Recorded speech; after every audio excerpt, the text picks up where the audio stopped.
As the war in Ukraine rages back into the capital city for the first time since June, more talk of nuclear threats and no sign of peace on the horizon. At a conference in Kazakhstan, the Russian president telling reporters there's, quote, no need for talks with the American president. While Putin ally and president of Belarus, Alexander Lukashenko, sat with my colleague Keir Simmons for an exclusive interview and a warning. If you drive a person or a country into a corner, there's only one way out from there. That is to move forward. That is why red lines should not be crossed. You just shouldn't cross them.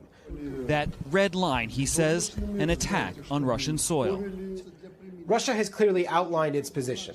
If there is to be, God forbid, an attack on the territory of the Russian Federation, in that case, Russia can, if necessary, use all kinds of weapons.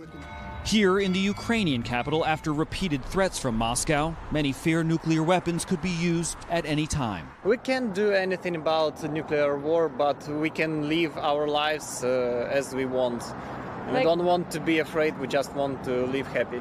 You have to be ready just in case, but you have to live your life and go on like it's usual. For Ukraine, it's not just the threat of nuclear weapons, the government accusing Russia of nuclear terrorism, occupying the largest nuclear power plant in Europe and torturing the Ukrainian staff. It's very hard for them to operate the plant in these conditions because they're actually periodically captured, tortured and beaten. So the Russians are torturing the workers of the plant? Yeah, they just from time to time. Another threat hanging over a country taking stock after a week of overwhelming airstrikes. Now, there have in the past week been explosions across the border in the Russian city of Belgorod. Ukraine does not take credit for any of these explosions, perhaps an indication they continue to walk that fine line between defending Ukraine and not wanting to widen the war. Kristen, Peter? All right, Cal Perry in Kyiv. Cal, thank you so much for your reporting. Hey, thanks for watching our YouTube channel.